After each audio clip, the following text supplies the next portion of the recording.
en aquel pequeño pueblo de la serranía de Jaén, intuía lo que iba a suceder durante la noche.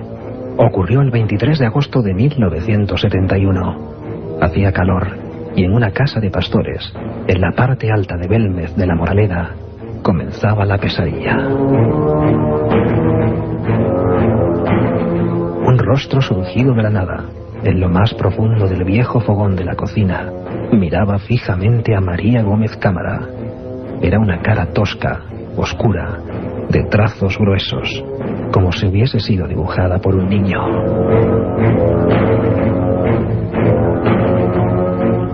Evidentemente, todo aquello tenía que ser una pesada broma.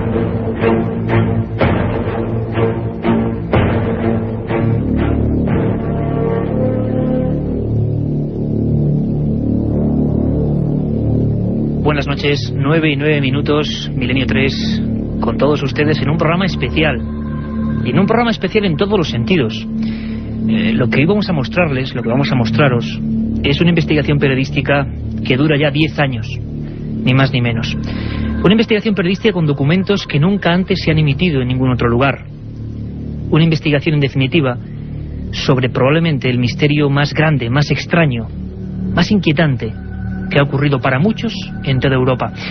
Y quizá también muchos no lo recuerden, porque en su día se conjeturaron todo tipo de hipótesis. Es más, yo aquí mismo, en la cadena SER, hablando con los compañeros a micrófono cerrado, me decían que caramba, que pensaban que todo aquello de las caras de Belmez era un fraude. Y en parte es cierto. La prensa de la época acabó el misterio diciendo que era un fraude. Pero realmente la investigación que vamos a mostrar, punto por punto, dato a dato, documento a documento, muestra a las claras que hubo una increíble operación de acoso y derribo a este misterio. Este misterio que hoy, esta noche, mientras ustedes nos escuchan y nosotros hablamos, sigue allí, en una casa de Jaén, en la Sierra Mágina, que quizá no en vano la llamaron antiguamente Sierra Mágica, una zona humilde de una provincia acostumbrada a ganarse el pan con el sudor de su frente.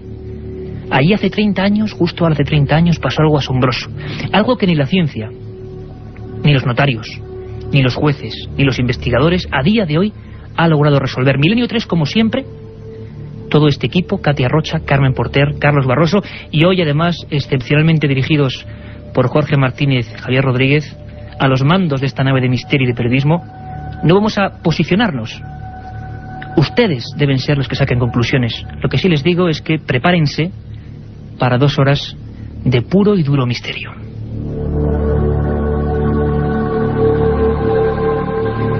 A nivel ya más personal, tengo que deciros que empecé esta investigación como pasa el tiempo, hace 10 años.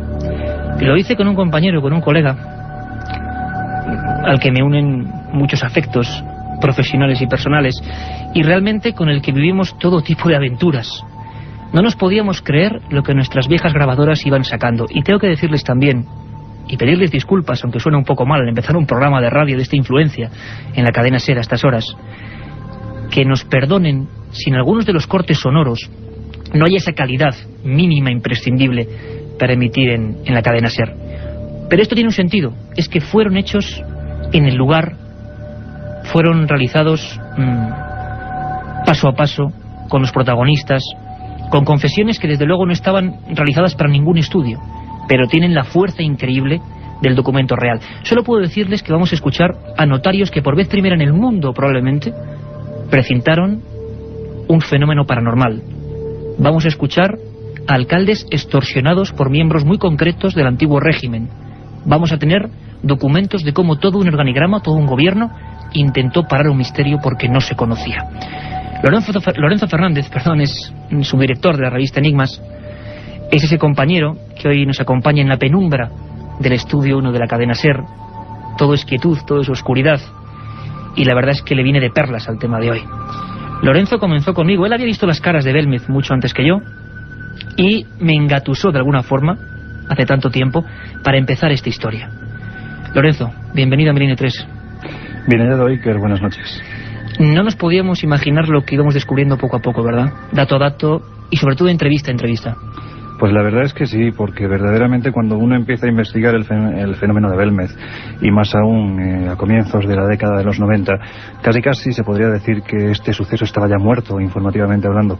Y nos dimos cuenta que hubo quien se ocupó, además muy en serio, de que esto fuera así, de que muriera, de aniquilar en definitiva el misterio. Y nos dimos cuenta, según proseguimos camino, proseguimos las investigaciones, que efectivamente el fenómeno estaba más vivo quizás que cuando apareció, y que fueron muchas las tramas las que se orquestaron para que de un modo u otro sucumbiera. Hay un montón de compañeros, Paco González, Javier Manzano, un montón de gente. A Javier, por ejemplo, prestigioso periodista, me decía, pero las caras de Belmez, ¿qué pasó con ellas? Yo, en un titular, siguen ahí, ¿verdad, Lorenzo? Siguen ahí.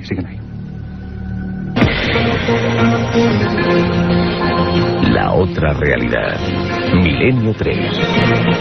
En la cadena SER. Aparte de gozosos, dolorosos, gloriosos, los misterios de la Iglesia son sorprendentes e inexplicables. La periodista Carmen Porter te ayuda a desvelarlos en Misterios de la Iglesia, una obra que saca a la luz los episodios más impactantes del fenómeno religioso. Exorcismos, apariciones, cuerpos incorruptos, estigmas. Misterios de la Iglesia, de Carmen Porter, publicado por Editorial Edad. La otra realidad. Milenio 3. En la cadena SER. La escena es difícil de imaginar, imposible, absurda, como muchas de las cosas que a pesar de todo son rotundamente reales, que tratamos en Milenio 3. Era ya casi de noche, en una casa de pastores. María Gómez Cámara, esposa de Juan Pereira Sánchez, estaba cocinando pimientos en un antiguo fogón, en un viejo fogón, a ras de suelo. Entonces, como lo hemos escuchado al empezar este programa, en ese documento tremendo, ve una mancha que con el paso del tiempo deja de ser tal y se convierte en el inicio de un enigma. Lorenzo, ese enigma, esa primera cara nadie la ha podido conocer, porque pasa algo, ¿no? Los vecinos llegan allí, se monta una escena impresionante porque todo el mundo sabía de la buena fe de esa gente, era el absurdo completo, 23 de agosto del año 71, y el hijo, si no recuerdo mal, de esta familia, decide picar esa cara. ¿Qué ocurre?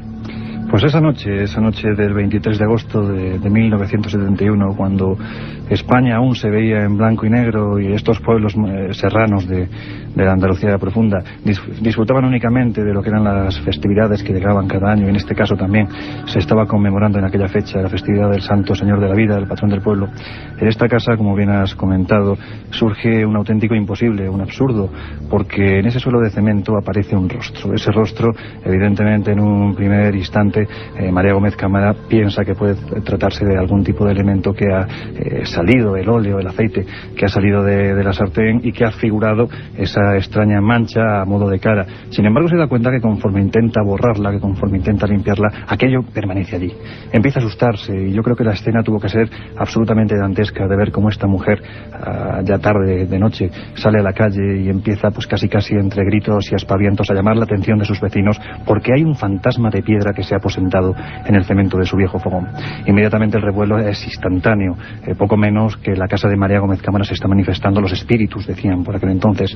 Y evidentemente yo creo que la primera reacción que puede tener cualquiera no es imaginarse que un fenómeno paranormal sea sentado en su cocina, sino que es una mera casualidad. Claro. Una casualidad que inmediatamente fue destruida por Diego Pereira, el hijo de María y de Juan, y fue picada, fue, como te digo, destruida. Sin embargo, este fenómeno, pues yo no sé si ofendido por lo que se acababa de hacer, 10 días más tarde se volvió a manifestar. Y volvió a manifestarse exactamente el mismo rostro que de la había misma aparecido forma. en ese lugar. De ese rostro sí que tenemos documentación gráfica. El gracejo popular andaluz lo llamó la pava, no sabemos tampoco por qué. Y como decía Carlos Barroso en esa introducción, era una especie de cara dibujada por un niño, es que parecía algo tosco, una especie de bigotes de aspecto semibizantino, una cara, no sé, compararla quizá con alguno de los más primitivos ejemplos del románico español. Parecía un Cristo, o parecía, según otros. Claro, hay que imagínense por favor, las gentes conjeturando, ¿no?, pensando qué es eso ahí a la luz de la lumbre prácticamente, y hablaban incluso de un hombre golpeado, ¿no?, del que salía sangre por los orificios nasales que estaban dibujados frontalmente. Este dato parece que es curioso porque todas las caras que empezaron a surgir entonces tenían ese mismo gesto. Los dos agujeros de la nariz, podemos decir así, vistos de manera frontal. Lo que ocurrirá será algo que nadie espera. Han salido unas caras y parece que poco a poco surgen otras, de trazos muy distintos. No es pintura, no es un añadido. Es como si a unos 3 o 4 milímetros de la capa del suelo, y esto Lorenzo y yo en más de 10 viajes a Belmez o 12 viajes a Belmez, lo hemos visto y palpado con nuestras manos, así como millones de personas, y cuidado, cualquier persona que ahora pueda ir a Belmez de la Moraleda y muy cerquita del pueblo de Jódar puede verlo con sus propios ojos. A unos 3 o 4 milímetros aparece algo que sería como el cemento más oscuro, una mancha, pero no es pintura añadida, parece que son rostros de niños que asombran y que parece que indican para muchos historiadores que algo muy extraño se ocultaba allí desde tiempo inmemorial.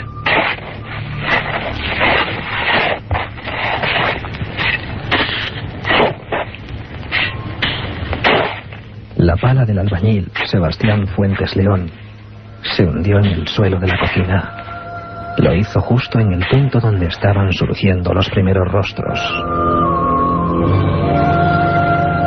Al llegar a una profundidad de 2,80 metros, el obrero se detuvo espantado. Habían comenzado a aparecer huesos, restos pequeños de niños que alguien había enterrado allí alguna vez.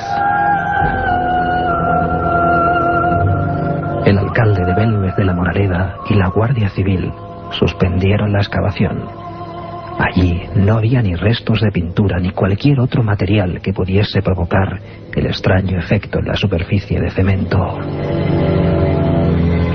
Allí solo había 6 sacos de huesos y ni una sola calavera.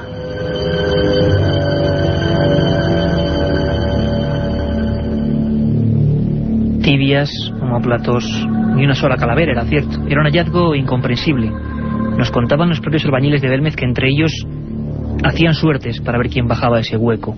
Ese hueco practicado donde ya empezaban a surgir las primeras caras. En una cocina, bueno, humilde es echarle un piropo, sinceramente. En una cocina de un pueblo donde la vida era dura, en plena serranía. ¿Qué estaba ocurriendo?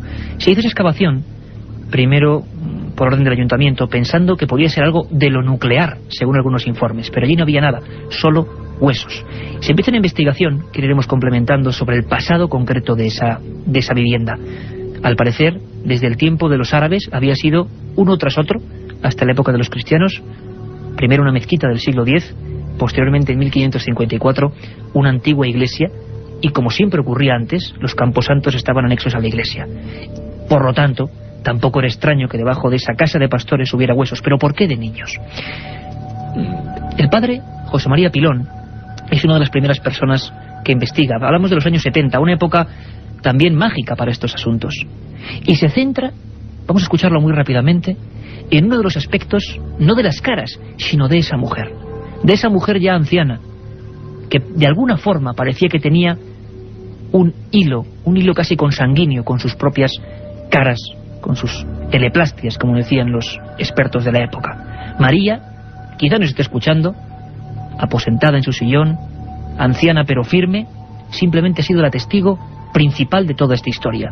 José María Pilón decía lo siguiente sobre María Gómez Cámara. Ella también, recuerdo que hicimos hacia el principio una encuesta entre mujeres de su edad, y nos dijeron que cuando eran niñas el mayor castigo que les podía poner la maestra cuando se portaban mal es que se pusieran sentadas al lado de María Gómez Cámara, la dueña de la casa, porque oían voces. O sea que ella es una mujer con unas ciertas facultades inconscientes, ella no lo hace voluntariamente, pero que tiene unas ciertas facultades un poco extrañas dentro del mundo de lo paranormal. Ahora, para mí, fraude ninguno. Escuchábamos al sacerdote jesuita José María Pilón, impresionado casi tanto por esos dibujos extraños que no tienen pintura, que parecen niños, algunos incluso miembros como manos o pies sueltos en ese cemento fraguado. Y en aquella época gloriosa de los 70 hubo una persona, y sin ningún calificativo, todo lo contrario peyorativo, un personaje, auténtico personaje, que divulgó estos asuntos y que contribuyó a la culturización de estos asuntos, por desgracia tan dejados de las manos de Dios en la televisión. Una persona, como digo, que en aquella época hacía un programa mítico que muchos recordarán, que se llamaba Más Allá. Después vino La Puerta del Misterio. Nosotros mismos desde pequeños, ¿cuántas veces nos aterrorizamos con aquel hombre de barba, de mirada penetrante, y que nos hablaba del misterio, de lo extraño, de lo que hoy tratamos en Milenio 3? En esos años 70, cámara al hombro, don Fernando Jiménez del Oso, el doctor Jiménez del Oso, estaba en Belmez. Fernando, buenas noches, bienvenido a Milenio 3. Hola Iker, ¿cómo estás? Imagino que estaríais escuchando, primero un placer tenerte en estos micrófonos, Gracias. Y la verdad es que a mí me gustaría, Fernando, que viajáramos un poquito en el tiempo. ¿Qué te encontraste en aquella casa la primera vez que entras con tus cámaras? La primera vez que imagino que pensarías que aquello era un poco un sueño, una pesadilla, ¿no? Cuando pones el zoom de las cámaras y ves que eso sigue allí. Fernando, ¿qué viste? Pues más que un sueño, un circo. Un circo, pero por la gente, Por la gente. Había una tremenda expectación, recuerdo porque tengo fotos de entonces, ya sabes, nos conocemos bien, Iker, que mi memoria es frágil. Pero pues recuerdo a Jordán Peña conmigo, a Joaquín Grau, eran colaboradores del programa, y recuerdo aquel viaje, y a Germán de Argumosa, que era entonces pues el que capitalizaba de alguna manera la investigación de los caras de Belmes. Y entonces estaba fresco todavía el sentimiento, la idea de que podía ser un fraude, de que, bueno, Jordán Peña era miembro de mi equipo, y sabes bien, como los oyentes, que Jordán Peña era uno de los que divulgaron la hipótesis de que era nitrato de plata. O que... Sí, habrá gente, Fernando, luego lo comentaremos, que dijo que eso era un fraude y analizaremos por qué. Sí. ¿Y cómo eran las caras, Fernando, cuando tu primer encuentro con ellas? Eran obviamente extrañas. A mí algo que me ha llamado siempre la atención es su apariencia ingenua, como si estuvieran dibujadas o trazadas por alguien con conocimientos muy elementales de la anatomía o de la fisiología. Eran rostros, bueno, pues demasiado ingenuos, pero junto a ellos había otros que eran un auténtico alarde de aprovechar el mínimo espacio para reflejar en unos pocos centímetros cuadrados 2, 3 caras, cada una de ellas con una expresión, ¿no? Con una expresión unas veces siniestra, otras veces esperanzadora. Era un espectáculo. En aquel momento las caras de Belmes estaban en plena efervescencia. Lo de Hans Bender, la investigación de él estaba muy reciente, se grababan psicofonías, había... bueno, yo he hecho un ambiente de circo y en definitiva lo había, pero un circo no dando a esa palabra un carácter peyorativo, sino, bueno, había un show, había mucha... Hombre, os encontrabais, Fernando, ante el gran caso soñado, digamos, porque luego veremos que en esa casa han pasado muchas más cosas, ¿no? Sí, pero estábamos en una época en la que el tema estaba ahí, a medio camino entre lo real, lo auténtico, lo paranormal y el fraude, ¿no? Y uno miraba aquello con una cierta reticencia, con una cierta sospecha, ¿no? La verdad es que a mí me sorprendieron. Aquello, y por lo que hablé con María, por lo que hablé con su marido que entonces vivía, por lo que hablé con gente de allí, no encajaba en un fraude, ¿no? Todas esas sospechas que uno llevaba, todo ese escepticismo inicial que uno llevaba cuando se acercaba allí, luego al enfrentarte con la realidad se iba desvaneciendo. Lo que pasa es que, bueno, pues la razón entra en pugna con el sentimiento, con la sensación, ¿no? Te estabas diciendo que aquello no podía ser auténtico y sin embargo estabas escuchando y estabas palpando, tocando realmente todo aquello y sintiendo que eso no era un fraude, que eso era auténtico. Que estaba allí. Fernando, una cosa importante, y aparte de que mucha gente te conoce como divulgador, pues muchas personas no saben tu pasado como psiquiatra, que es tu auténtica carrera y profesión. Psiquiatra durante muchísimos años. A nivel médico, psiquiátrico, se especuló mucho con esa señora, siempre se centró la cosa en María, no sé por qué. Muy brevemente, Fernando, porque estamos a punto de llegar a y media, ¿qué podrías decirnos de María Gómez Cámara? Tu impresión personal, quizás desde el punto de vista de un especialista como tú. En ese momento no, en visitas ulteriores, a lo largo de los años he ido muchas veces y hemos tenido oportunidad de hablar María y yo tranquila y serenamente. Hay una simbiosis entre María y las caras que ella intuye. Hay por un lado inicialmente un deseo de protagonismo normal, humano, luego después pasa a sentirse un poco víctima de las caras y en última instancia identifica las caras con ella misma y piensa que eso va a estar ahí mientras ella esté, pero no es una fabuladora, en mi opinión, no es una mujer que alucine, no es una neurótica, no es una psicótica, me parece una mujer bastante normal y que vive todo eso con una cierta perplejidad y en momentos bueno, pues asumiéndolo con fatalismo, ¿no? No es algo que ella desea, pero está ahí, y bueno, se asocia a ello, lo acepta, lo asume y lo vive con más resignación que entusiasmo. Fernando, pues muchísimas gracias, un dato importante, un apunte importante, y desde luego que sepas que estás siempre invitado a esta casa. Un abrazo muy fuerte, Fernando Jiménez del Oso. Hasta siempre, Iker. Y ahora conectamos casi en la señal de y media con el sorteo de la 11. La otra realidad. Milenio 3. En la cadena SER.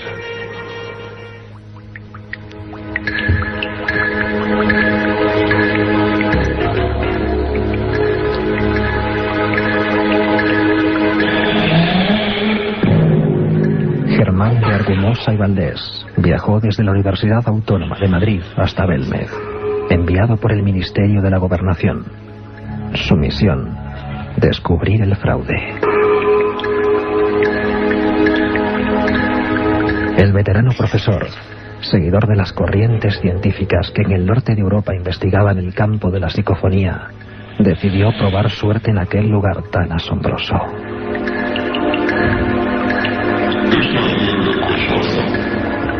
Diez magnetofones se colocaron en círculo junto al socavón abierto donde habían aparecido los restos humanos. En pleno silencio se dio a la tecla de grabación.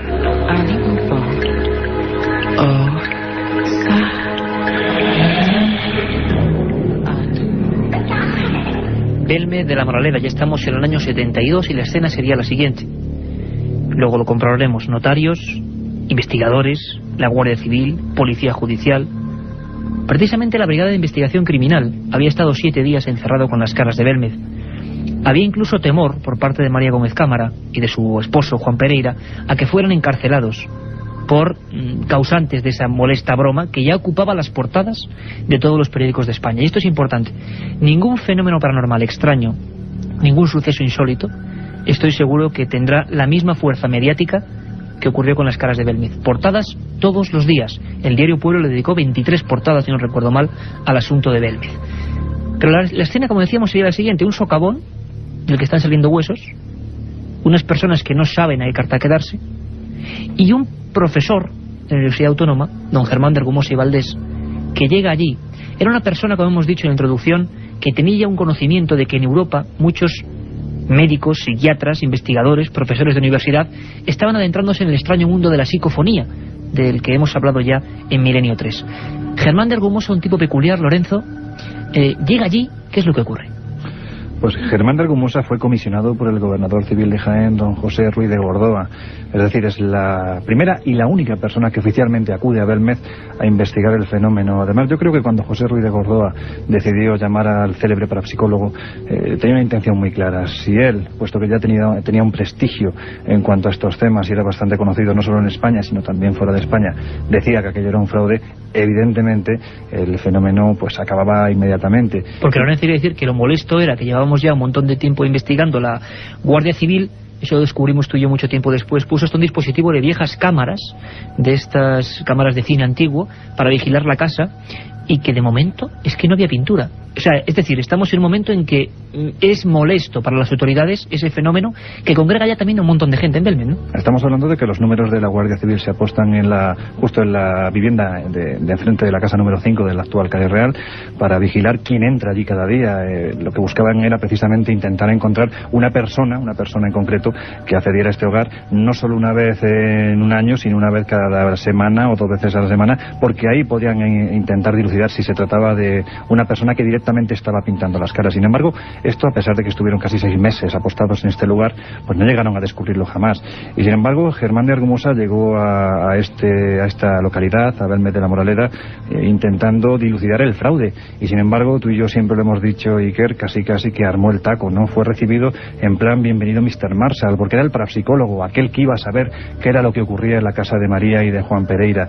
Y sin embargo, Germán hizo todo lo contrario. Yo creo que hay que romper una lanza en favor de este viejo profesor, que en una época bastante convulsa, sabiendo además para qué se le había ordenado acudir a Belmez, se enfrentó a todo, a estamentos políticos, a estamentos eclesiásticos, y dijo lo que allí había. Él no consideraba en ningún momento que hubiera un fraude. Él además llegó con sus aparatos magnetófonos para colocarlos en este lugar y obtener lo que por aquel entonces era una investigación que estaba en ciernes, la psicofonía, que de hecho fue él mismo el que la presentó aquí en Madrid, montando un auténtico revuelo. Sí, todavía están los recortes de prensa, ¿verdad?, de cómo la policía cargó contra la gente el día que Germán de Argumosa por vez primera mostraba las psicofonías de Belmez, ¿no?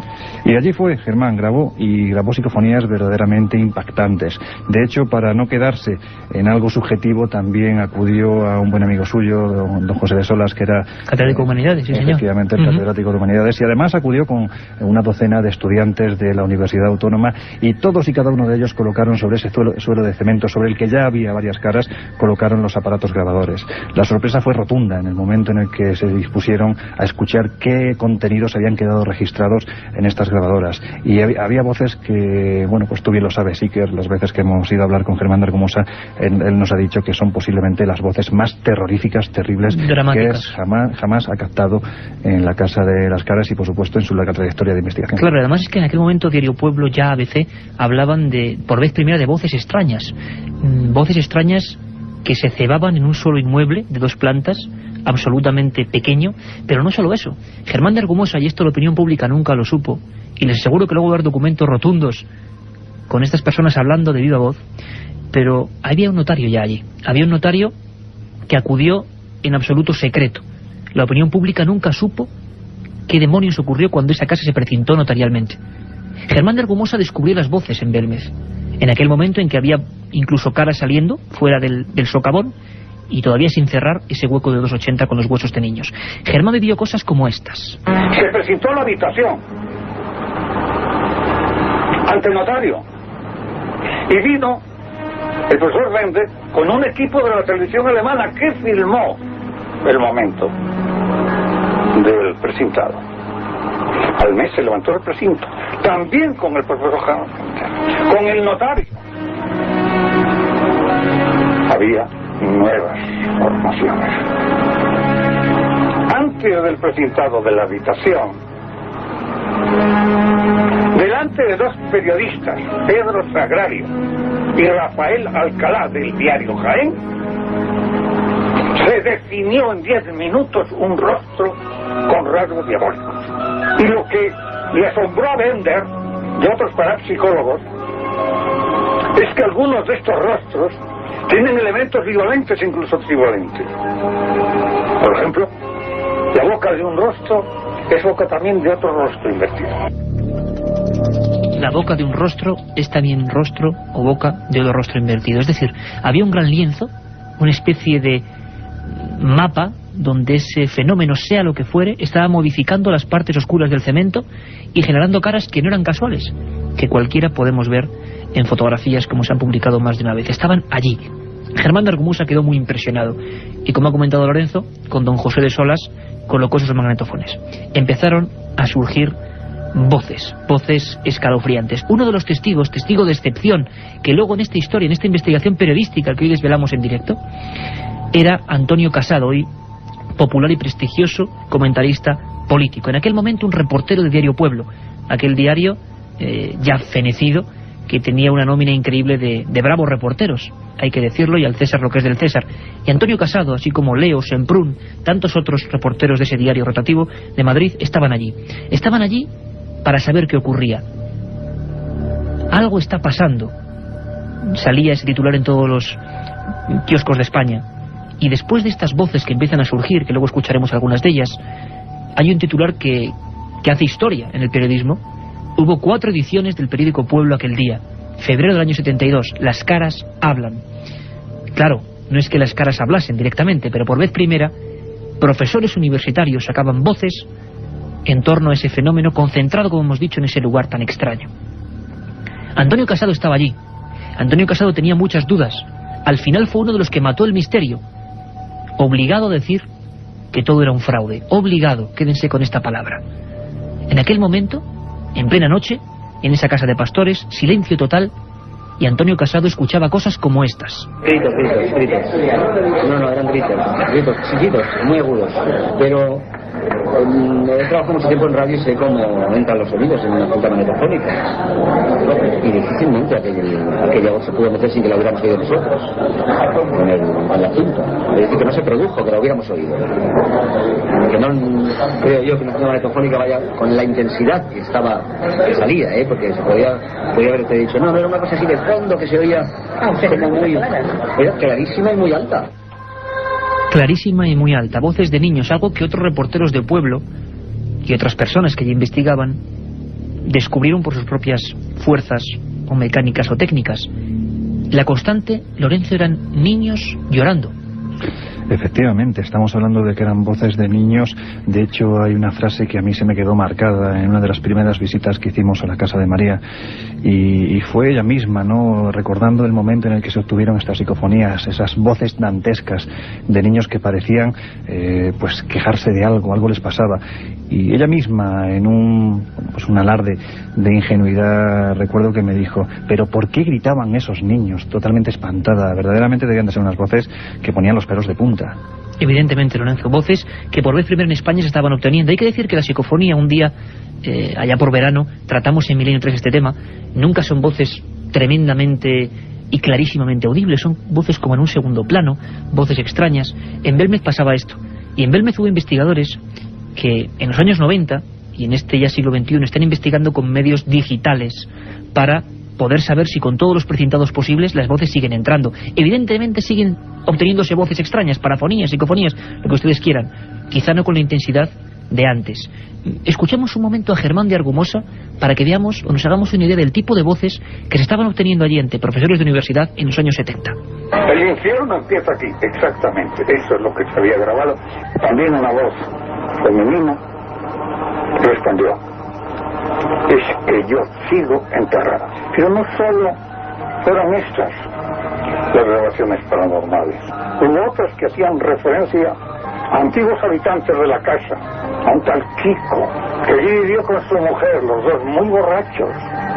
Y en la grabación se oye Kiko, borracho. Kiko, borracho, borracha. La investigación, hubo excelentes investigadores como Pedro Javier Rivasoria y otros investigadores en la época, en estos últimos 30 años, comprobaron que efectivamente allí ha habido 3 cementerios distintos. Algunos incluso sostenían que hubo una masacre en un momento muy concreto, en una cifra muy concreta, en una fecha de nuestro pasado donde allí hubo enterramientos, digámoslo así, clandestinos. Los huesos eran los testigos mudos de toda esta historia. Hablábamos antes de que, bueno, las técnicas cambian, la posibilidad de fraude cada vez es menor. Los ordenadores, la informática, el método digital permite acercarnos a ese campo de la psicofonía y ser quizá más escépticos, pero sigue habiendo voces. Pedro Amorós, técnico, ingeniero, superior en informática, es una persona que lleva pues un montón de años dedicado a la investigación de este mundo que le apasiona y dedicado con un equipo técnico que creo que pocas personas del mundo pueden tener. Don Pedro Amorós, buenas noches. Hola Iker, buenas noches Lorenzo. Bienvenido a Milenio 3. Pues es un placer estar aquí en este programa vuestro, porque realmente he de reconocer que pocos programas hay de esta calidad, así que enhorabuena porque os lo habéis ganado. Pedro, escuchábamos a Germán de Argumosa, estábamos haciendo un largo recorrido por la historia auténtica de terror, de misterio, todavía sin resolver en España, sí. Y tú has grabado voces en esa situación, en esa casa muchas veces. A mí me gustaría, antes de analizar, que escucháramos, pues, como simple dato, una de ellas. No es una voz, bueno, no espectacular o no espectacular, las psicofonías son lo que son, con todos los medios, con el rigor, aquí poniendo desde luego la mano en el fuego, rigor tecnológico de Pedro Amorós. Una noche se pone a grabar pues una psicofonía con unos medios muy distintos a los viejos magnetofones de los años 70, y de repente aparecen nombres como este que vamos a escuchar. Son palabras casi metálicas, repentinas, en un lugar donde no se puede escuchar nada o no se ha escuchado nada. Un nombre que es Ángela. Vamos a escucharlo.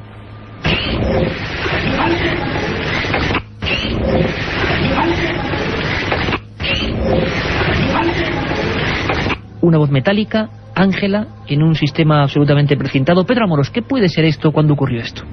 Bueno, la verdad es que indudablemente es una psicofonía. Y digo que es una psicofonía porque utilizamos, bueno, pues como siempre, algunos aparatos, algunos sistemas que iban a garantizar que se trataba de voces psicofónicas y no de inclusiones de radio y determinadas voces externas, ¿no? Y digo esto porque desde siempre, cada vez que hemos operado allí, hemos utilizado jaulas de Faraday. Hemos utilizado, bueno, pues algunos aparatos que determinan si la voz es externa o no. Por esto es muy importante que en el lugar donde se obtiene se guarde silencio. Esto en principio y como base. Luego, la psicofonía de la que, vamos, esta Ángela o Ángela, que es como casi suena, nosotros pedimos a María Gómez Cámara, a nuestra querida María, que, bueno, por favor, que le pidiese el nombre a alguna de esas caras. Y efectivamente una de ellas se identificaba como Ángela. En un primer momento le preguntamos a María si recordaba a alguien con ese nombre y con esa forma, ¿no? Y dijo que no. Pero cuando nos íbamos a marchar, como siempre, María siempre se guarda una en la manga, y creo que bien lo sabéis, dijo, por cierto, sí que había una Ángela hace mucho tiempo aquí en esta casa, ¿no? O sea, como dato curioso, y que, bueno, pues que tampoco tenga nada que ver en el proceso. Una conexión, Pedro, directa, extraña, como si las grabadoras de hoy en día o los medios tecnológicos de hoy en día grabasen parte de ese pasado, al menos es lo que parece indicar. Volvemos en un segundo. La otra realidad. Fenómenos extraños. Misterios sin resolver. Milenio 3. En la SER. Voces en la Casa de las Caras, pero no voces solo en los años 70, con esa repercusión tremenda a nivel mediático de lo que era lo nuevo, lo inesperado. Voces en los años 90 y en el siglo XXI. Pedro Amorós sigue indagando y ha conseguido otras, todavía hablaremos con él, pues un poco más desasosegantes, ¿no?, si se puede decir el término o el palabra.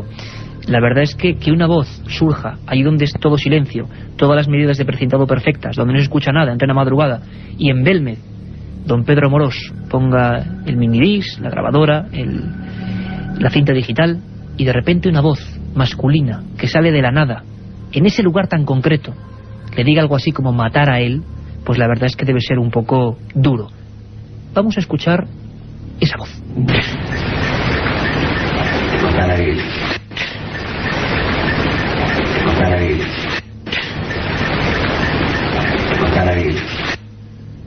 Don Pedro Amorós, técnico superior informático, matar a él. La verdad es que fue impresionante, Iker.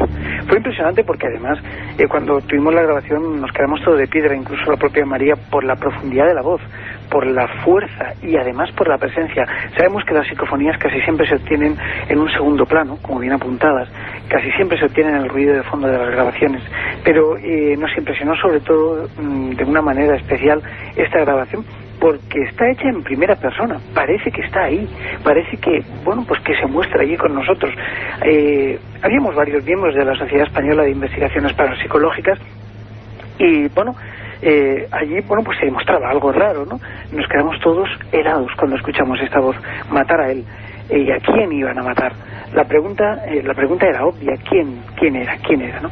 Pedro, por último, ¿hay algún patrón? Hablaremos mucho de este fenómeno, incluso, bueno, el mail, que se me ha olvidado decirlo antes, como es habitual en mí, milenio3@cadenaser.com, milenio3 con número, como siempre dice Carmen Porter, @cadenaser.com. Ahí podéis escribirnos y nos llegan mensajes de que dediquemos solo un programa a Belmez y a las psicofonías. Por supuesto que lo haremos, pero Pedro, en este repaso por la historia de Belmez, ¿hay algún patrón que una aquellas voces antiguas, que por ejemplo sea muy parecido a todas las voces que tú estás sacando?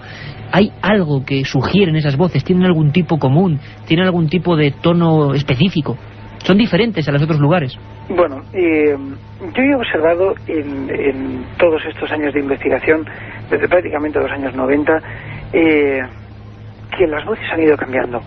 Y han ido cambiando conforme han ido cambiando incluso las caras. Sabemos, y en la Sociedad Española de Investigaciones Parapsicológicas tenemos una elaboración, una investigación elaborada en curso, que comprende el tema de las teleplasias y de las psicofonías.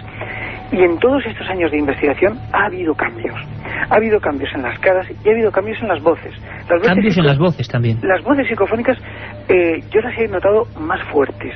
En esta última jornada de investigaciones hecha realmente hace, el fin de semana pasado, durante toda la semana pasada, la verdad es que fue impresionante, sobre todo una psicofonía de la que evidentemente te daré copia para que tú la escuches, en la que se puede denotar perfectamente el tono y el timbre de la voz. Y bueno, respondía claramente a una pregunta. La pregunta era muy concreta: ¿cuál es el origen de las caras? La respuesta fue impresionante porque los que allí estábamos, David Sentinella, Pedro Fernández y un servidor, nos quedamos helados, y María, por supuesto, cuando una voz dijo: tu voz, precisamente, tu voz. Esta fue, pero además con una claridad impresionante. Tendremos psicofonía, don Pedro Amorós, presidente del SEIP, Sociedad Española de Investigaciones Parapsicológicas, técnico informático superior, y la verdad es que será un placer analizarlas aquí con toda esa primicia y desde luego animarte en tu labor, porque el filtrado, el análisis informático hoy en día de una voz es un tema complicadísimo que requiere muchas horas, pero gracias a gente como Pedro Amorós avanzamos en el misterio. Un fuerte abrazo, Pedro. Gracias y un abrazo para ti y para todos vosotros. Se acabó el misterio. Así amaneció un 24 de febrero de 1972 el periódico Pueblo y todos los periódicos bastante afines, por lógica, al régimen de la época. Algo había ocurrido. Todos los que defendían la veracidad de las caras, todos los que decían que ahí no había ni trampa ni cartón, de repente decían: se acabó el misterio. Y yo les hablaba al empezar este programa de una investigación personal que junto a Lorenzo Fernández, su director de la revista Enigmas, empezamos ya en el año 90, parece mentira. Nos sorprendían mucho las caras, nos sorprendía que siguiesen allí, que si toda España creía que eso era un fraude, ¿por qué en un pueblo de Jaén, en la Sierra Mágina, sigue habiendo esos rostros de piedra? ¿Por qué? Y nos pusimos a investigar, pero sobre todo a investigar el otro lado de las caras. Cómo el gobierno, cómo algunos sectores de la Iglesia muy concretos habían eliminado un misterio que molestaba. Lorenzo, Operación Tridente, algo realmente creo que sin parangón en ningún país europeo para acabar con un misterio. Oficialmente la gente piensa que se ha acabado el tema de Belmez, que es sales de plata, ¿no? Nitratos de plata, decían, ¿no? Que era precisamente el componente químico que provocaba estas caras en el cemento. Y verdaderamente yo creo que es incluso más apasionante toda la trama que se tejió en torno al fenómeno de Belmez que el fenómeno en sí, porque hay que decir que hubo poderes fácticos que fueron directamente a aniquilar el fenómeno, y por desgracia hay que decir que lo consiguieron. Así fue como dio inicio la Operación Tridente. En primer lugar, evidentemente, si había alguien que no podía consentir que aquello surgiera de la nada, se manifestara, y que para unos fuera poco menos que la aparición del mismísimo diablo, y para otros un auténtico templo de lo imposible, un templo de peregrinación donde se manifestaba lo divino, estos eran la Iglesia. Había más gente en la casa de María que en la iglesia del pueblo.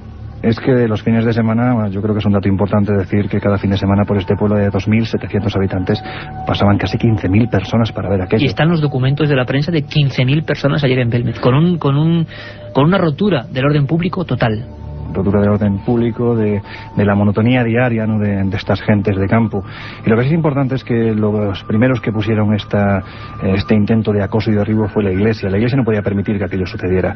Y fue precisamente el máximo mandatario de la Iglesia en Jaén, el señor Miguel Peinado, al que sus feligreses, de una forma, pues con ese gracejo andaluz, conocían como el repeinado, el que llamó al párroco del pueblo con un nombre no menos cantarín, don Antonio Molina, para decirle que había que finalizar con aquello cuanto antes. No se podía permitir que una estafa de ese calibre continuar adelante. Y efectivamente Antonio Molina, a todo aquel que se acercaba, ya fuera investigador, ya fuera curioso, ya fuera un auténtico apasionado, le decía que aquello era un fraude, que era una broma entre vecinas, que se había orquestado de una forma pues muy simple, muy inocente, pero que evidentemente una vez que se había puesto en marcha no se había podido parar. Esto cayó en auténtico saco roto porque nadie le hizo caso. El cometido de Antonio Molina era acabar con el fenómeno y sin embargo no lo consiguió. De esta forma se puso en marcha la segunda punta de este tridente. Y sobre todo un ataque fuerte al propio alcalde del pueblo, ¿no? Sí, claro, hay que decir que el más presionado en su momento fue precisamente don Manuel Rodríguez Rivas, el alcalde del pueblo, que contra viento y marea defendió la paranormalidad del suceso, aún siendo totalmente acosado por don Miguel Peinado, que le decía que aquello había que pararlo cuanto antes, no había lugar para Hay un detalle importante, Lorenzo, y yo vuelvo a pedir esas disculpas, que yo creo que podrán ser aceptadas. Estas grabaciones que estamos poniendo, muchas de ellas, muchas no han salido nunca a la luz, son realizadas grabador en Ristre, haciendo la investigación, tanto de Lorenzo como mía, y 25 años después, Miguel Rodríguez Rivas, alcalde de Belmez, hablaba. Vamos a escucharle, hay que decir que puede ser difícil la audición, nos lo decía 25 años después, cómo ese obispo y cómo se le llevan a Madrid, en un coche negro, a ver ni más ni menos que a don Tomás Garicano Goñi, ministro del Interior, que le dijo que acababa con las caras, o ese ministro acababa con ese alcalde. Así sucedió. Vamos a escucharlo como aperitivo para la segunda hora. En alguna ocasión, don Manuel, ¿usted se ha sentido presionado en aquella época para tomar alguna determinación? No sé. Yo, el que más me presionaba era el obispo. ¿El obispo? ¿Y qué es lo que le decía el obispo? ¿Que se acabara de alguna manera? Que se acabara aquello, que eso no podía ser, que no íbamos a llegar. Me llamó el Ricardo Goñi allí al Ministerio de la Gobernación y me puso un poquillo entre la espalda y la pared. O sea, que le acusaban a usted como... Vamos, como un... Vamos, el gobierno aquí no iba a salvar, pues echaban al alcalde, echaban a mí. Yo ni he montado nada, ni sé nada de nada. Eso, el teléfono está allí y que lo averigüe el que sepa de esto, porque yo de esto ni entiendo ni veo ni sé ni... Y el propio ministro le llamó a usted. Y usted fue a Madrid a verlo. ¿Y cómo fue la conversación? ¿Qué fue lo que...? Pues nada, para decirme que se debe cortarlo y tal. Y yo no puedo cortar. Yo no puedo decir a la gente que no vaya al pueblo. ¿Y qué fue lo que dijo él cuando usted le dijo eso? Que me iba a enterar. Que me va a enterar. Te vas a enterar, y lo decía ni más ni menos que don Tomás Garicano Goñi, lo que hoy sería el ministro de Interior, a un alcalde de pueblo al que se llevan un día de febrero del 72 y le hacen declarar. Manuel Rodríguez Rivas, ese alcalde valiente, no se cayó y dijo que el fenómeno estaba ahí y que, bueno, que lo analizase quien quisiese, pero nadie sabía qué fraude había ahí. En la segunda hora de este Milenio 3 vamos a tener documentos excepcionales, esas actas de encarcelamiento a esa gente, actas notariales y pruebas directas de cómo, por desgracia quizás, el gobierno de la época mató un misterio. Hoy en Milenio 3, en la cadena SER para toda España y para todo el mundo, estamos haciendo justicia con las caras de Belmez.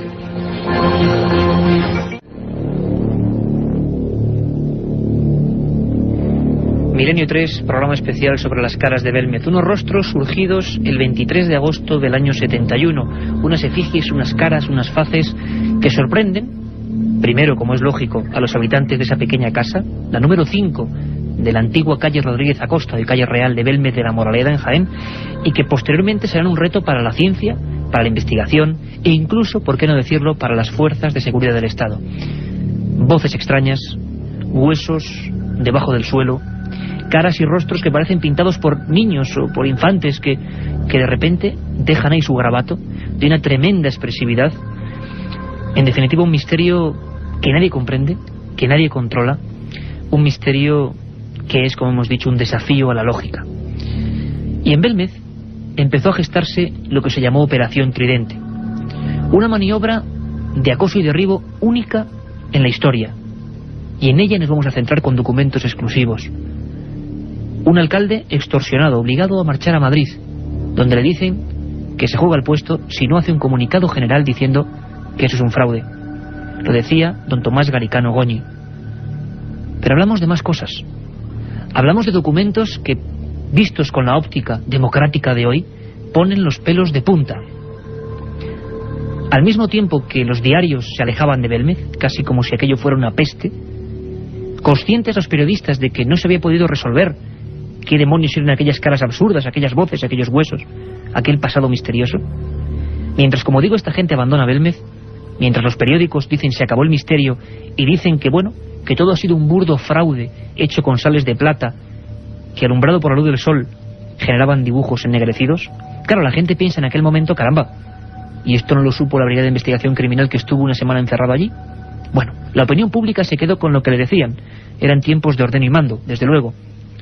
Lo que nadie supo, lo que la opinión pública no ha sabido hasta hoy, es que en ese mismo momento a Belmez de la Moraleda llega un documento que nosotros tenemos en las manos, un documento tremendo, que dice esto. Segovia, 26 de febrero de 1972. Al señor alcalde de Belmez de la Moraleda. Muy señor mío, leo cuanto ha ocurrido en ese pueblo sobre el truco del tema de las caras y que tanto ha dado que decir en España e incluso en el extranjero. No me explico no tenga esto el castigo correspondiente. Esto no es ponerse en su puesto, no es demostrar autoridad ni ser adictos a nuestro régimen de Franco. En Segovia, y yo en cabeza como jefe provincial de administración local, hemos hecho una encuesta, lo primero dando cuenta a 84 componentes que somos de 6 provincias, con el permiso que tenemos ya concedido, número 8700, del excelentísimo señor ministro de la Gobernación, para proponerse a usted destituido como alcalde, procesarle, y eso sí, fichado como una persona no apta para estos actos por lo expuesto anteriormente. A esto no hay derecho, señor alcalde. Firmado Pablo Núñez Moto, jefe provincial de administración local. Esto no lo supo la opinión pública. Pablo Núñez Moto, junto con más de 80 miembros del movimiento, procesaban al alcalde por el expediente 8700. El silencio ya era forzado. Aunque, como digo, esto no lo supo la opinión pública. Lorenzo Fernández, subdirector de la revista Enigmas, del Hombre y Universo, autor de esta investigación sobre la Operación Tridente. Tuve el privilegio de compartir con él muchos viajes, muchas investigaciones, muchos datos como este que no se conocían. Lorenzo, Operación Tridente, expedientes que llegan al alcalde y silencio forzado. ¿Qué pasa en ese momento en Belme de la Moraleda? Esa carta, que fue fechada el 26 de febrero del año 1972, llegó a Belmez, concretamente al despacho de la alcaldía, dirigida a Manuel Rodríguez Rivas, su alcalde, y llegó 4 días después de que el diario Pueblo embistiera directamente contra el fenómeno, cuando ya dicen se acabó el fenómeno, esto es un auténtico fraude. Justo también cuando se estaba ya lanzando esa segunda ondanada contra el fenómeno de Belmez, esa segunda punta del tridente, que iba comandada por un siniestro personaje, José Luis Jordán Peña. Este psicólogo industrial llegó a Belmez comandando una supuesta comisión que provenía del Ministerio de la Gobernación, lo que hoy sería el Ministerio del Interior. Y además llegó con una idea muy clara: allí había fraude. Jordán Peña llegó, hizo sus procesos de análisis extraños. Nosotros tuvimos la oportunidad de conversar con él durante muchísimo tiempo, en el año 90, y él nos intentó, de un modo u otro, convencer de que cuando llegó a Belmez lo primero que hizo fue ponerse en contacto con el párroco del pueblo, don Antonio Molina, el que inmediatamente le insistió en que aquello era un fraude, aquello era, como habíamos dicho anteriormente, una broma entre vecinas. Pero además él afirma y asegura rotundamente que realizó una serie de procesos de analítica directamente sobre la segunda cara que apareció en ese suelo, en ese fogón de leña, concretamente la que se conoce como la pava. A mí me resulta curioso ver cómo alguien puede llegar a mentir con tanto descaro, más aún cuando esos procesos de analítica directa jamás existieron. ¿Por qué? Porque la cara, en el momento en el que fue arrancada de ese suelo de cemento, fue empotrada a la derecha del fogón detrás de una urna de cristal. Y esa urna de cristal no se ha retirado en 31 años que lleva vivo el fenómeno. ¿Y esa cara sigue allí? Esa cara sigue allí, deformándose además, ¿no? Incluso hay investigadores, yo sinceramente es un punto que dudo un tanto, pero hay investigadores que afirman, comparando una serie de fotografías a lo largo de estos años, sobre todo de los últimos 12 años, que afirman que la cara ha intentado desplazarse de ese lugar donde está empotrada actualmente hacia lo que sería su derecha, exactamente hacia el lugar donde nació el fogón de leña. También incluso hay quien afirma que la expresión del rostro incluso ha cambiado, pero es algo puramente lógico. Cualquier químico podría explicarlo diciendo que al estar detrás de un cristal, evidentemente ahí no hay oxígeno, por lo tanto el cemento se acaba corrompiendo, se acaba deshaciendo. Pero lógicamente, y además hay procesos, como tú dices, habituales. Hay una gran bomba, porque están pasando cosas en Belmez ahora mismo, vamos a informar de ellas, y de procesos científicos de nuevo sobre las caras, cuando todo el mundo las tenía olvidadas. Pero la verdad es que en aquel momento España entera piensa que es un fraude. Es más, yo lo comentaba antes, los compañeros de la SER se acordaban de aquella historia en los 71-72, pero aquello quedó como un fraude. Bien, el periódico Pueblo fue el principal instigador de la historia, fue el principal organismo que hablaba de que eso era verdad y de repente un día era mentira. Yo tuve la oportunidad de hablar con Antonio Casado, que era quien firmaba aquel reportaje de Se acabó el misterio.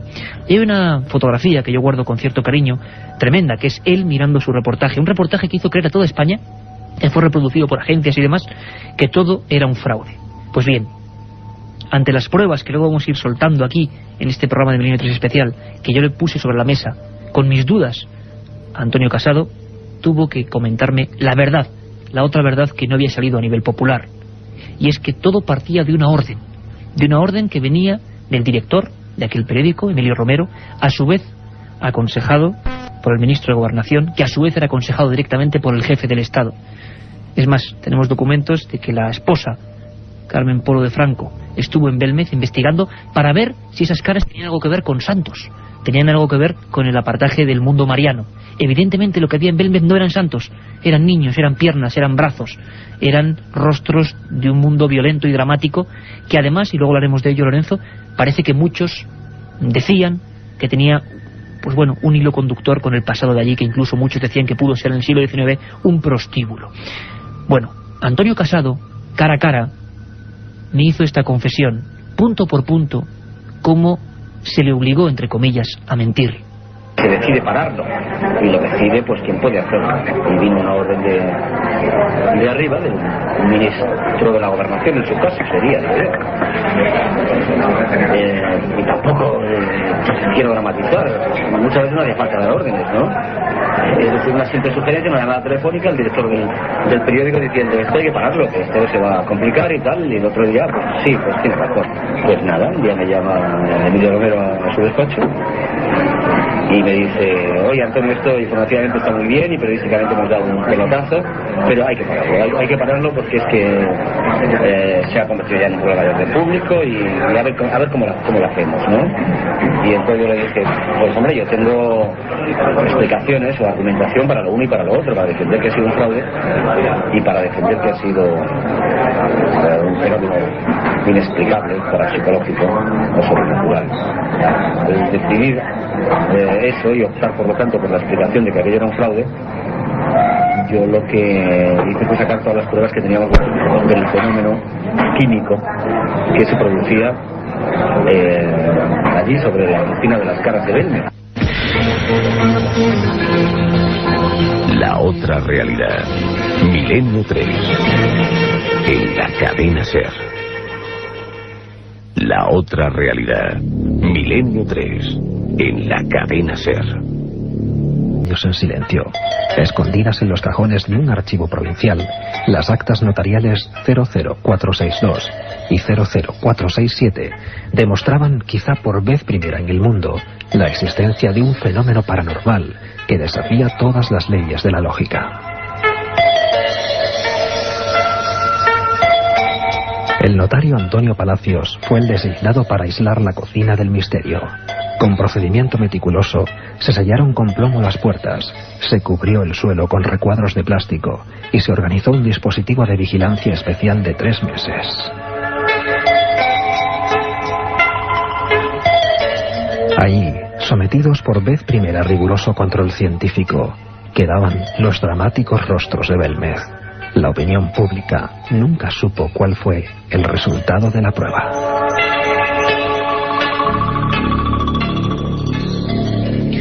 Efectivamente, la opinión pública nunca supo qué pasó con esas actas notariales y hoy lo vamos a saber. Un notario, Antonio Palacios, ilustre profesional del Colegio de Notarios de Córdoba.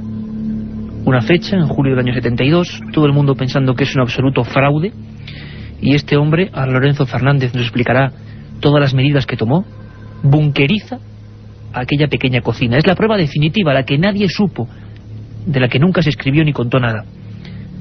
María Gómez Cámara, la dueña de la casa, recordaba aquella experiencia traumática, porque allí hubo miedo. Después del precintado de la cocina, había nuevas caras, y eso era completamente inaudito, imposible, insólito. María Gómez Cámara nos lo recordaba así. Arrancó una cara que había, y luego después pues echó su viento y cerró la habitación y estuvo 3 veces la habitación cerrada, bajo un notario. Hizo una acta notarial y me cerraron la habitación y estuvo 3 meses. Y cuando abrieron, a los 3 meses que abrieron la puerta, había 16 caras nuevas. 16 caras nuevas. Dentro de ese precinto absolutamente fidedigno. Hubo 3 notarios realmente, pero el encabezador de esa comisión que no se dio al nivel público, a la opinión pública, era Antonio Palacios Luque. Y Antonio Palacios, y vuelvo a pedir esas disculpas de antes, porque estas grabaciones han sido hechas cara a cara, en este caso Lorenzo y yo lo entrevistábamos en su despacho. Al igual que el alcalde de Belmez, llevaba 25 años sin hablar, sin pronunciarse. Era parte, era víctima de la operación Tridente. Todo el mundo pensaba que era un fraude, pero aquel notario como notario, sin creer en fenómenos paranormales, como he dicho antes, encerró las caras durante 3 meses. Y algo pasó. algo ocurrió. Esta es la voz de Antonio Palacios Luque, notario de Córdoba, el precintador de las caras de Belmez. Aquella cocina que yo construí se destrozó. Lo cierto y verdad es que entre la figura precedente y las posteriores había ido variación.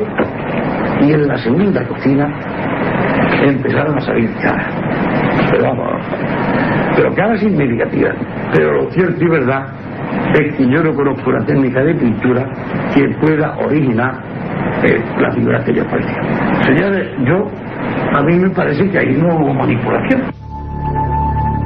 Antonio Palacios, para él no hubo manipulación y después de 3 meses había nuevas caras. Lorenzo, tú y yo tenemos aquí encima de la mesa esas actas notariales históricas. Fue un auténtico búnker, fue imposible de modificar aquello, de falsificarlo, ¿no?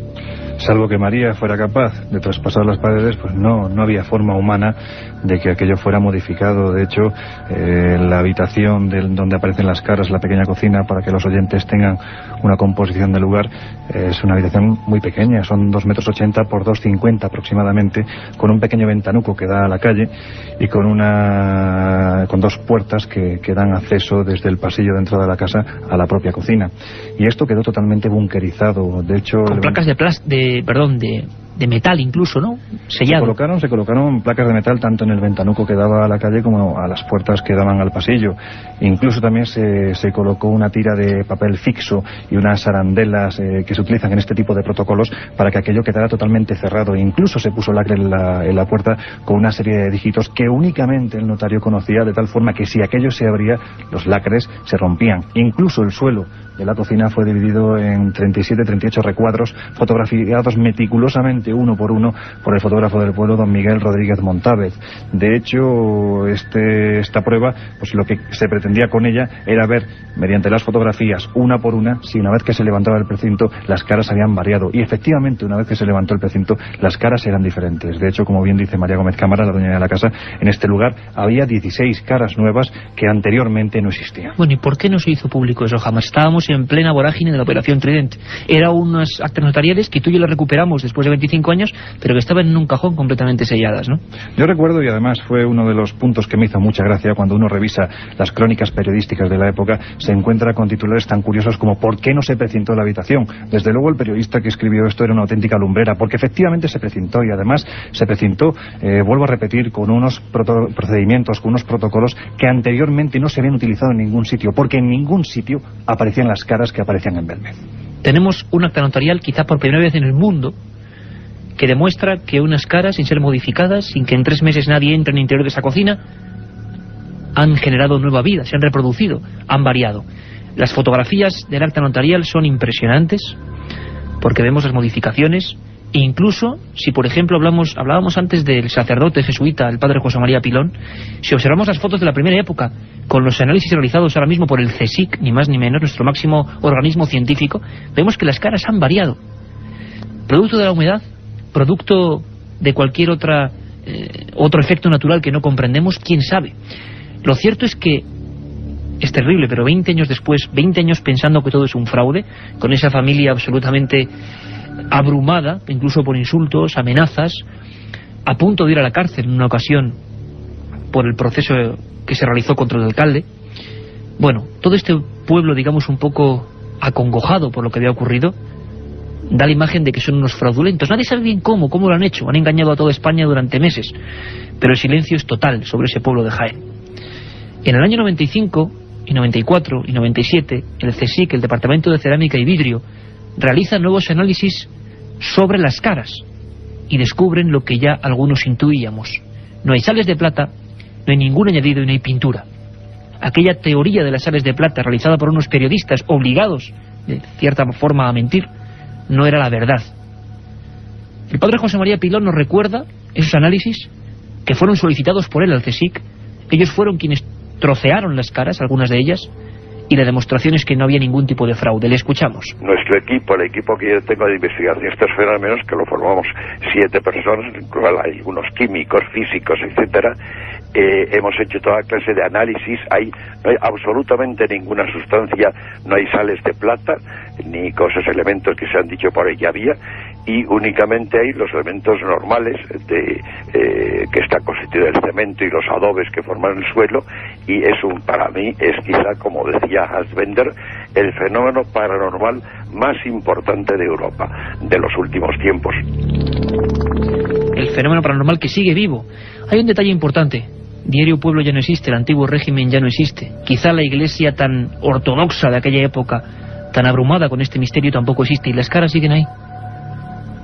A unos 450 kilómetros de este estudio 1 de la cadena SER, desde que emitimos Milenio 3 para toda España y para todo el mundo, siguen ahí, sean lo que sean. Nosotros, como periodistas de investigación, no decimos que sean los muertos, que sean apariciones. No sabemos lo que son y simplemente pedimos investigación, que la ciencia, que la universidad, a partir de este programa, enfoque o realice una investigación con todos los medios, porque nosotros somos contadores. Hemos hecho una investigación periodística, pero la investigación física y química tiene que ser por parte de una universidad que sistemáticamente da la espalda a este misterio que sigue ahí, lanzándonos un reto. Las caras hace 31 años, algunas de ellas siguen ahí. El misterio, pese a quien pese, le duela a quien le duela, sigue ahí, en pleno siglo XXI.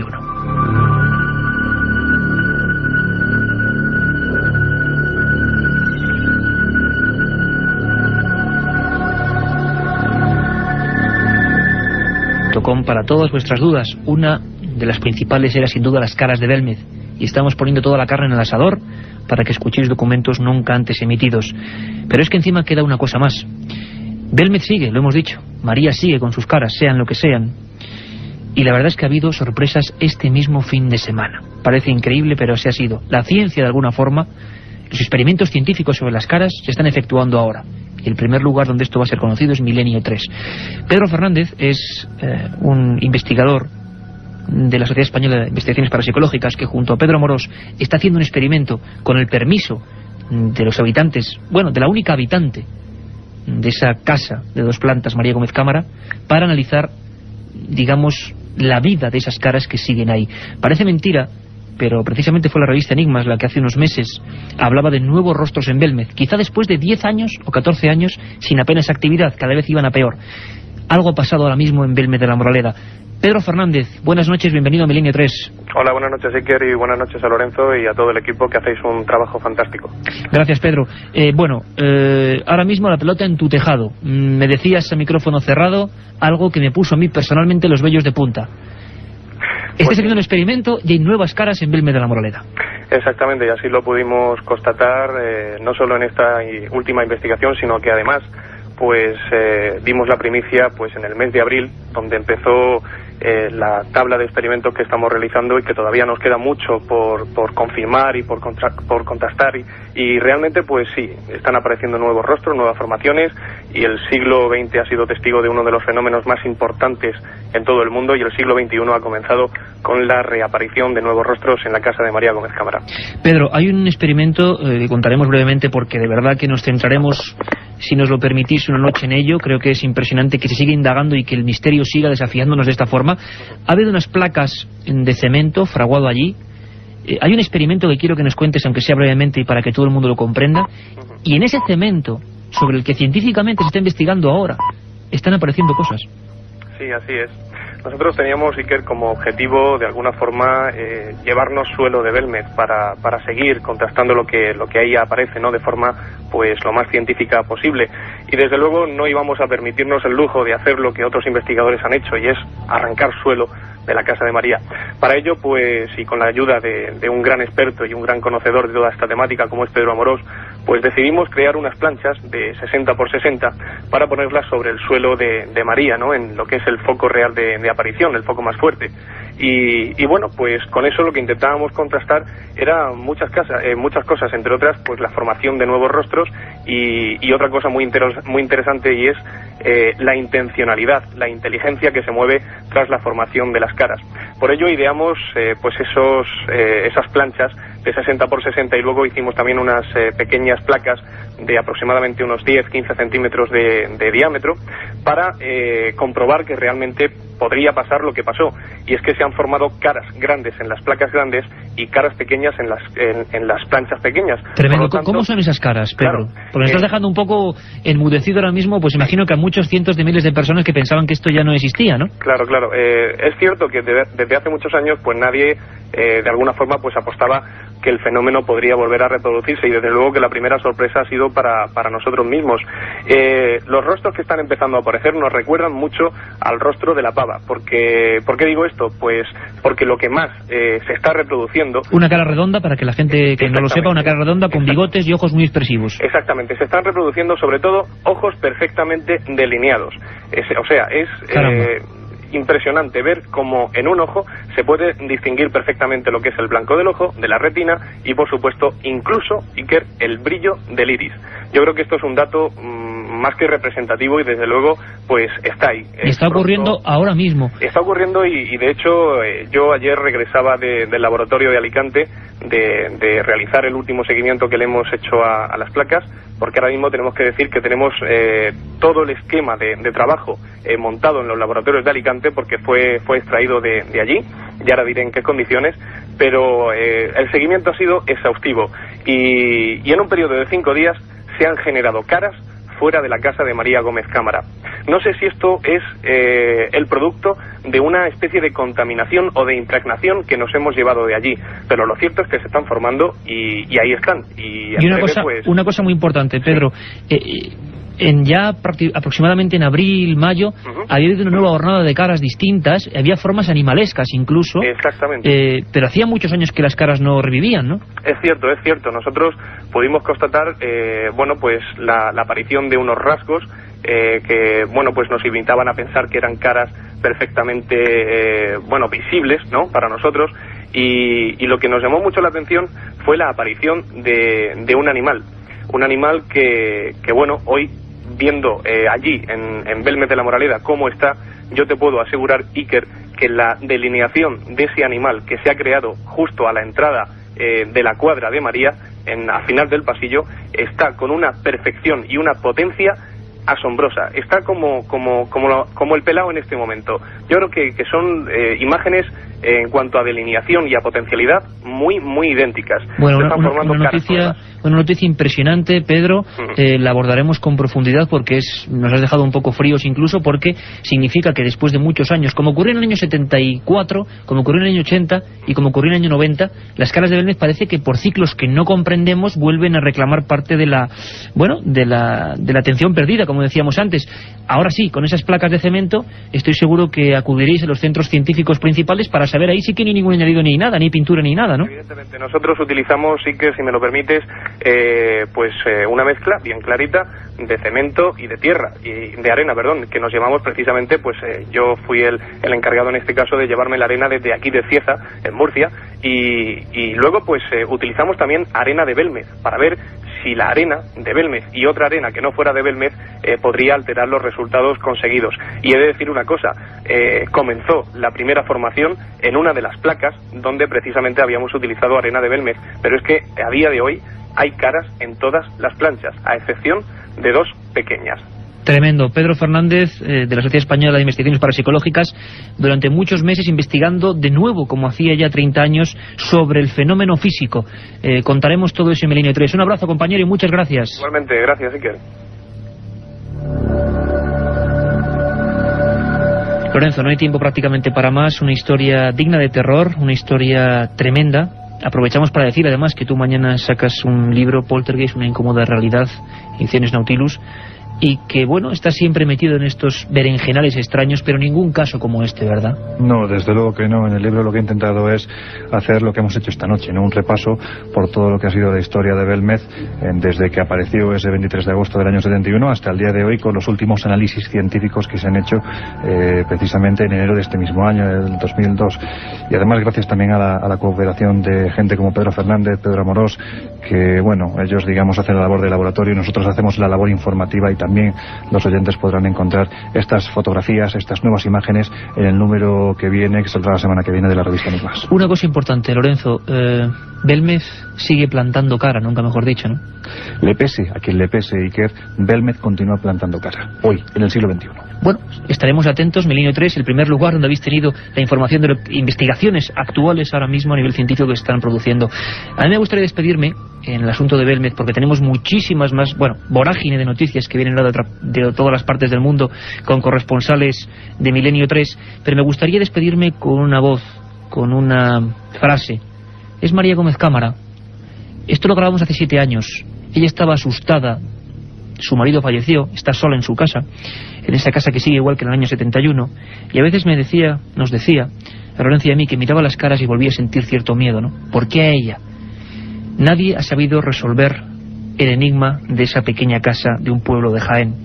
A fin de cuentas, nadie sabe si cuando María desaparezca, y le deseamos larguísima vida, las caras irán con ella. No sabemos nada. Y aunque ocurra eso, aunque pase eso, la gente pensará que evidentemente unos que era un fenómeno paranormal, que se fue con la dueña, con el personaje extraño que motivaba todo eso, y otros pensarán que evidentemente era un fraude. Pero el fraude, de ser así, lo hemos demostrado hoy, a nivel científico, a nivel notarial, a nivel judicial, no existe. María Gómez Cámara decía, ¿por qué Dios me ha mandado a mí esto? Nos lo decía de esta forma. El que viene de la calle es impresionante, porque no me habían sido, otros dirán no, pero a quien es, al que está con ella, está viviendo aquí con ella, y está viendo que salen una y que se van y que vienen otra, y yo me pregunto, Dios mío, ¿por qué será esto? ¿Por qué habrá venido esto aquí en mi casa? ¿Qué habré hecho yo para Dios mandarme a mí esas cosas aquí? Cuando yo el 23 de agosto, hace 23 años que está ahí encerrado. Yo soy hace pintado, ¿dónde estuviera de la humedad? 23 años. Pero no son 23 días, que son años. Me encierro allí, con lo que hay allá abajo, sin saber lo que es y lo que no es. Me encierro allí con lo que hay allá abajo sin saber lo que es y no es. Y lo cierto es que nadie, todavía hoy, tiene elementos para saber qué se oculta en ese pequeño territorio de cemento de Belmez de la Moraleda. Un placer, Lorenzo. Creo que hemos, plantado, nunca mejor dicho, las incógnitas. Te esperamos desde luego muy prontito en Milenio 3. Ha sido un placer, Iker, compartir este tiempo de radio contigo y con tus oyentes. Pues muchas gracias, Lorenzo. Y ahora, la actualidad es la que manda, porque la actualidad, con el informativo de Carmen Porter y Carlos Barroso, sabemos siempre que está ahí, al filo de la noticia, pero es que ha habido noticias tan importantes como para ser reseñadas con nuestra red de corresponsales. Creo que tenemos, me preguntaban incluso también en la cadena SER, la verdad es que los compañeros de esta radio cada día nos preguntan cosas, se animan a indagar por cosas concretas, y nos preguntaban por sonidos en Mallorca. Es cierto, la prensa habla de sonidos concretos submarinos en Mallorca, y la gente anda bastante consternada en la isla. Televisión, prensa, radio, ha hablado del asunto. Quien ha seguido todo muy de cerca es un corresponsal, un magnífico amigo, Chema Font, corresponsal de Milenio 3 en Islas Baleares. Buenas noches, Chema. Hola, Iker, buenas noches. ¿Qué tal?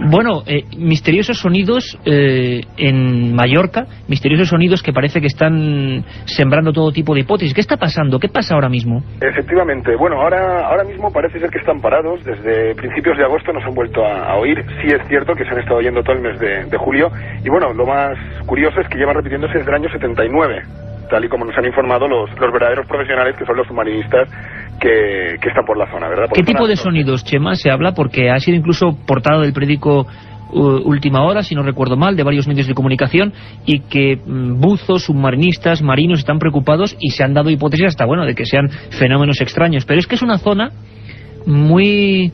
Un punto caliente. Exacto. Efectivamente, la zona de Sóller es conocida, podremos decir que internacionalmente en el mundo de la fenomenología OVNI, y efectivamente se está produciendo justo allí.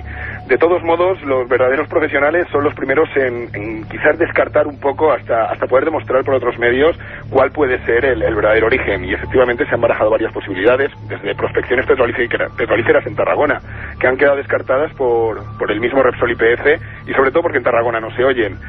hay más posibilidades. Hablaban incluso hasta de un tipo de tiburón misterioso que podría generar eso.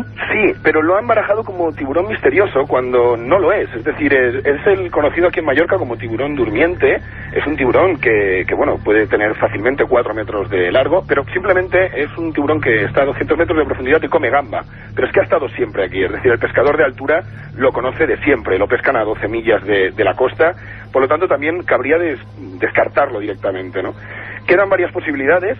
La base submarina de OVNIs es una de ellas, pero bueno, vamos a, como bien has dicho en Belmez, primero científicamente vamos a intentar saber de qué se está tratando. El IMEDEA, que es un instituto el Instituto Mediterráneo de Estudios Avanzados, que forma parte también del CSIC y de la Universidad de aquí de las Islas Baleares, está pendiente de que estos sonidos se vuelvan a suceder para ir allí a investigar cuál es la verdadera procedencia. Tú has hablado, Chema, con testigos, con submarinistas, con personas.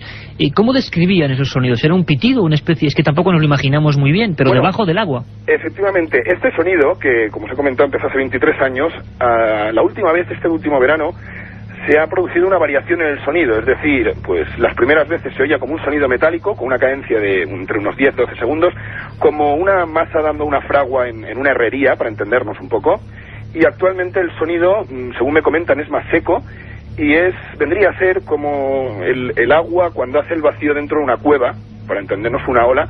Este vendría a ser el sonido como me lo han descrito los que lo han oído repetidas veces. Chema, sigue el misterio, sigue indagando nuestro corresponsal en Islas Baleares, porque, bueno, al menos la prensa está informando asiduamente del asunto y la polémica está en la calle. Y cuando hay polémica en torno a un fenómeno que es insólito, que se sale de lo normal, ahí está Milenio 3. Muchas gracias, compañero. A ti, Iker, un abrazo. La otra realidad. Fenómenos extraños. Misterios sin resolver. Milenio 3. En la SER. Una circunferencia de 1 metro. Me llegó a cegar los ojos y quedé casi inconsciente. Sobre el fenómeno ovni no existe término medio, o crees o no crees. En ambos casos el libro Encuentros de Iker Jiménez resulta apasionante. Encuentros, la obra más completa sobre ovnis en España, desvela más de 300 casos y casi 400 fotografías. Y además incluye un CD con 80 minutos de reveladores testimonios. Encuentros de Iker Jiménez, publicado por editorial EDAF. Un viaje en busca del misterio. Milenio 3, en la SER.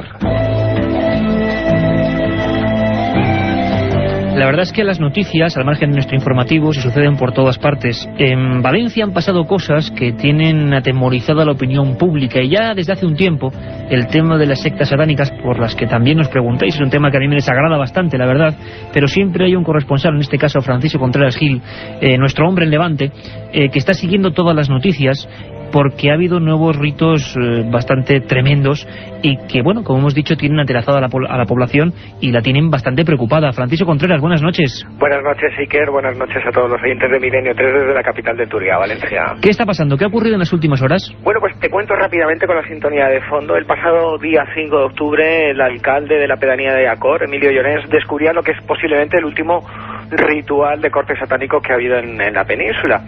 A primera hora de la mañana se encontraban los restos de cirios y diferentes inscripciones de corte demoníaco, una muy particular además, que el grafiti era Satán y que presuntamente está realizado con sangre de menstruación. Lo están analizando las fuerzas de seguridad del Estado y que ha generado en esta pedanía de Canals, en la provincia de Valencia, el temor. Más que la preocupación, el temor, porque no es el primer incidente, sino que desde hace ya varios años se vienen sucediendo en diferentes localidades levantinas rituales de corte demoníaco luciferino. Ojo, Francisco, una cosa importante, hablábamos antes, incluso tú has entrevistado personalmente a personas como aquel sacerdote que fue apuñalado por investigar el tema satánico.